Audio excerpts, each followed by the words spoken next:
तो खेडूत मित्रों स्वागत है फरीथी एक बार आप सोनी पोतानी चेनल खेडूत ऑनलाइन पॉइंट ની અંદર। तो दोस्तों આજની વિડીયોની અંદર હું આપ સૌને મહત્વના પરિપત્ર વિશે જણાવવાનો છું।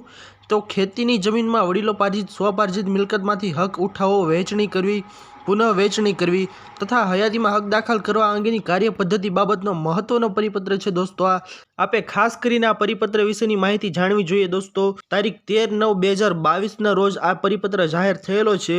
તો શું વિગતો આ પરિપત્રની અંદર દર્શાવવામાં આવેલી છે તેના વિશેની મહત્વપૂર્ણ માહિતી આપણે જાણીએ તેના પહેલાં જે કોઈ પણ ખેડૂત ભાઈઓ અમારી ચેનલ ખેડૂત ઓનલાઈન પોઈન્ટ પર નવા છે તેમને વિનંતી કે ફટાફટ અમારી ચેનલને સબસ્ક્રાઇબ કરી લો, જેના લીધે આવી જ મહત્વપૂર્ણ માહિતી આપશોને આ ચેનલના માધ્યમથી મળતી રહે। તો ચાલો દોસ્તો આજની આ વિડીયોને શરૂ કરીએ। તો દોસ્તો સૌથી પહેલાં આપણે પ્રસ્તાવનાથી શરૂઆત કરીએ તો મહેસૂલ વિભાગના વંચાણ લીધેલ પરિપત્રથી ખેતીની જમીનોમાંથી હક ઉઠાવો, વહેંચણી કરવી અને પુનઃ વહેંચણી કરવાની કાર્યપદ્ધતિ અંગે સૂચનાઓ બહાર પાડેલ છે।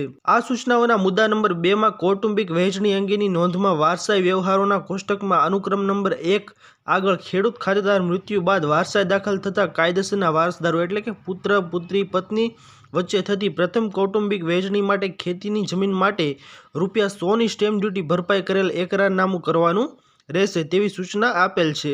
આ સૂચના અનુસાર વારસદારો પુત્ર, પુત્રી કે પત્ની હોય તો જ વધારાની સ્ટેમ્પ ડ્યુટી લેવામાં આવતી નથી, પરંતુ જ્યારે પુત્ર કે પુત્રીનું મિલકતમાંથી વહેંચણી પહેલાં મૃત્યુ થયું હોય તેવા કિસ્સામાં મરનાર પુત્ર કે પુત્રીના ભાગમાં આવતી મિલકત તેમના વારસદારોને આપવાની થાય છે।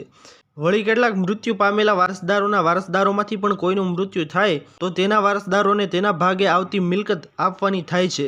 આવા કિસ્સાઓમાં મિલકતની બજાર કિંમત ગણી તેના ઉપર સ્ટેમ્પ ડ્યુટી વસૂલવામાં આવે છે। આવા વારસદારો સીધી લીટીના વારસદાર એટલે કે પુત્ર, પુત્રી કે પત્નીના જ સીધી લીટીના વારસદારો હોય છે। તેથી જો આવા વારસદારોનું મૃત્યુ થયું ન હોય તો સ્ટેમ્પ ડ્યુટી ભર્યા વગર વહેંચણી થઈ શકત, પરંતુ વારસદારોનું ફક્ત મૃત્યુ થવાના કારણે તેના વારસદારોને મિલકતનો ભાગ આપવા માટે સ્ટેમ્પ ડ્યુટી ભરવી પડે તે સરકારના ઉપર દર્શાવેલ લોકાભિમુખ વહીવટને પ્રતિકૂળ અસર કરે છે। તેથી પુખ્ત વિચારણાને અંતે નીચે મુજબની સૂચિથી પરિપત્ર જાહેર કરવામાં આવેલો છે। તો શું પરિપત્ર છે દોસ્તો તેના વિશેની આપણે માહિતી જાણી લઈએ। તો પરિપત્રની અંદર દર્શાવવામાં આવેલું છે દોસ્તો પેરેગ્રાફની અંદર કે વંચાણ લીધેલ પરિપત્રના મુદ્દા નંબર 2ના અનુક્રમ નંબર 1માં નીચે મુજબની જોગવાઈ કરવામાં આવેલ છે।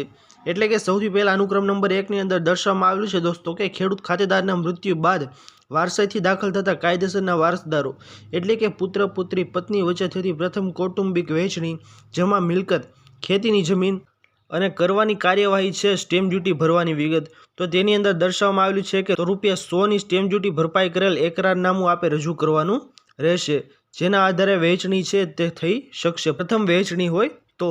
ત્યારબાદ દોસ્તો બીજા નંબર ઉપર અહીં દર્શાવવામાં આવેલું છે કોષ્ટકની અંદર કે ઉક્ત વિચારણા સ્થાને નીચે દર્શાવ્યા મુજબની વિગતો ધ્યાને લેવાની રહેશે। અનુક્રમ નંબર 1 વિગતની અંદર દર્શાવવામાં આવ્યું છે ખેડૂત ખાતેદારના મૃત્યુ બાદ વારસાઈથી દાખલ થતા કાયદેસરના વારસદારો વચ્ચે થતી પ્રથમ કૌટુંબિક વહેંચણી, જેની અંદર દર્શાવવામાં આવેલું છે દોસ્તો ₹300ની સ્ટેમ્પ ડ્યુટી ભરપાઈ કરેલ એકરારનામું કરવાનું આપે રહેશે। તો આ હતી દોસ્તો આજની મહત્વપૂર્ણ માહિતી। આશા કરું છું કે આપ સૌને આ મહત્વના પરિપત્ર વિશેની માહિતી પસંદ આવી હશે। જો પસંદ આવી હોય તો વિડીયોને લાઇક કરવાનું ભૂલતા નહીં દોસ્તો। ચેનલ પર નવા આવ્યા હો તો અમારી ચેનલ ખેડૂત ઓનલાઈન પોઈન્ટને સબસ્ક્રાઇબ કરી અને બાજુમાં આપેલા બેલ આઇકનને પણ પ્રેસ કરી દેજો, જેના લીધે આવી જ મહત્વપૂર્ણ માહિતી આપ સૌને આ ચેનલના માધ્યમથી મળતી રહે। તો દોસ્તો મળી રહ્યો પછીના વિડીયોમાં, ત્યાર સુધી જય હિન્દ અને વંદે માતરમ।